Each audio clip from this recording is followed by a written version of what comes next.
You know why Che was called Ernesto El Che Guevara, and well, I'll tell you, it's only because he began or finished his sentences in the Argentine way by the interjection Che.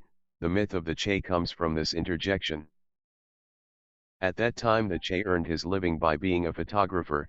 He knew that he could have become rich thanks to his diplomas of medicine, but he did not want to betray his convictions. For proof, the few words he has wrote to her mother. I could become very rich by devoting myself to allergology, but it would be betraying in the most horrible way those to me that I carry, my socialist self and my traveler. In 1956, the Che began his guerrillas classes. In June he was arrested by the Mexican police, and remained more than a month in prison. Released on July 31, in August Ernesto embarked on a large adventure, the revolution, and leaves behind his wife and daughter then 6 months old. He writes a little poem to his wife, explaining why, how.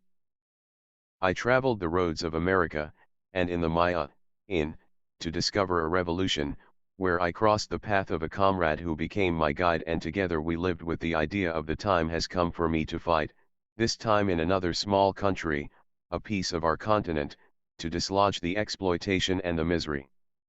Better world in which you will live. In December, 82 revolutionaries, including Fidel Castro and Ernesto El Che Guevara, landed in Cuba under extreme conditions, because they were spotted by the dictator Batista. They then dispersed in the mountains of Sierra Maestra in order to reorganize their actions. The Che pronounced these few words. It was not a landing, it was a shipwreck.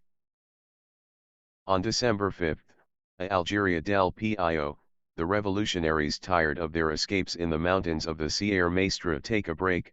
The army led by Batista is warned by a peasants, where the rebels found themselves and opened fire without sleep. 3 of them were killed in the assault, and 21 were captured, and then executed. The Che was seriously wounded, and a dilemma in vain had, an episode of his diary. Next to me, a companion walks away, abandoning 2 boxes, one of bullets and one of medicines. I scream at them, and he tells me that this is not the time to take care of them. I am faced with a dilemma. Drugs or ammunition? Who am I? A doctor or a revolutionary? I choose the box of ammunition. On December 30, 1958, the Che won a battle Santa Clara. It was decisive because Batista's escape, in 1959, is declared Cuban citizen. Now I am a fighter who works for the consolidation of a government. The future, I do not know where I will leave my bones.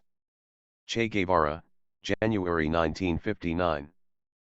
In 1960, the U.S. decreed the embargo on Cuba. Later in 1967 the Che was arrested by the Bolivian army. On October 9 General Barrientos was informed that it would be necessary to physically eliminate. He gave the order for execution, and at around 1300 hours, the sub-officer Mario Duran entered a small room where he found Che Guevara, and he told how the scene was, which was the end of a legend. When I came in, Che was sitting on a bench with his back to the wall and his fists tied. When he saw me, he said, "You came to kill me." I could not decide to shoot, so he said to me, "Calm down, you're going to kill a man." I stepped back 1 step toward the door, closed my eyes and pulled a first gust. The Che fell to the ground. I pulled a second burst. The Che, falling to the ground, dead, kept his eyes open. Newspapers said that Mario Duran, the murderer of the Che, was drinking and wandering the streets of Cochabamba, pursued in his nightmares by the image of Che, and that like others had to follow several psychiatric treatments. Hope that you enjoy watching this video. Please don't forget to subscribe in my channel for more amazing video, and don't forget to share with your friends.